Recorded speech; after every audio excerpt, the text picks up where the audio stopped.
Valfaris. Does this new run and gun do the classic genre justice? Let's find out.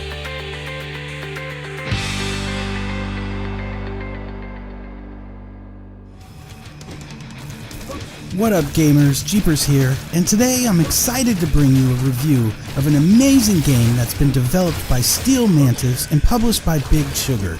It was recommended to me by my close friend, the Indie Gamer. He, among many others, have been salivating to play this title, so I had to see what all the fuss was about. Now, I'm gonna be honest and tell you these run and gun style games haven't always been my cup of tea.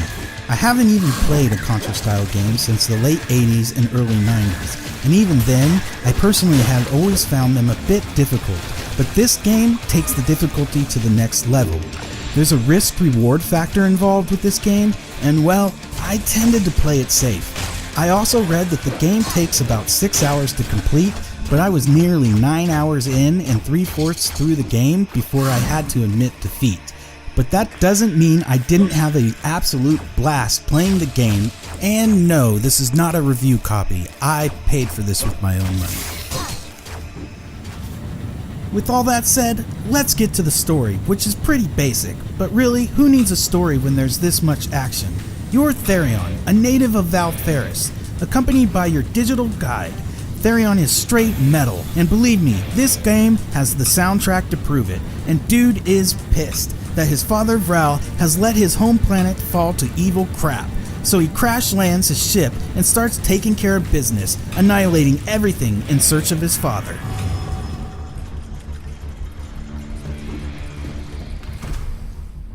As far as gameplay goes, this game shines bright and will definitely not let you down with its side platforming, fast action, and enemies bombarding you at all times. Although one downfall is, enemies tend to spawn a little too quickly and it can be quite overwhelming, pushing your reflexes that much further, leaving you relieved you made it to the next stage. There's about 19 guns to choose from, all upgradable, but the upgrade system is nothing to call home about.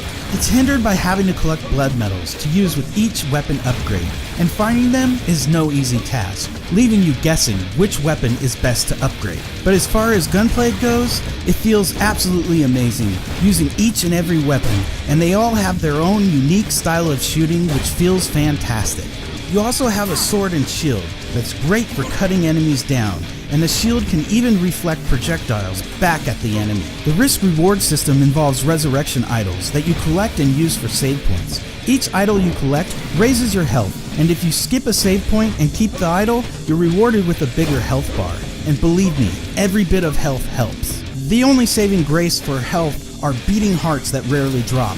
Now, my favorite part of the game has to be the endless amount of boss fights, because figuring out how to take down these beasts is so satisfying.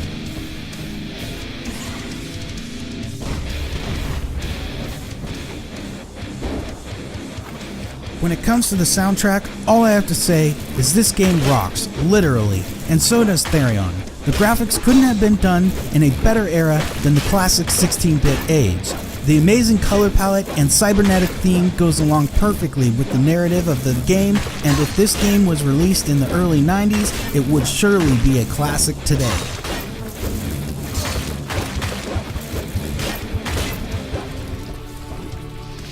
The game is no doubt a retro throwback dream. It shines with glorious 2D platform greatness and will scratch any retro itch. I would give it a 9 out of 10. This game simply rocks, and although I had to admit defeat, I enjoyed every last moment of it and will be coming back for more punishment because this game is that damn good. Valfaris is out now for PC and Nintendo Switch and will be available for PlayStation November 5th and Xbox November 15th. Thanks for sticking around, and if you enjoyed the review and want more like this, hit that like button and subscribe. Also, click the little bell if you want notifications of my upcoming videos. Later, gamers.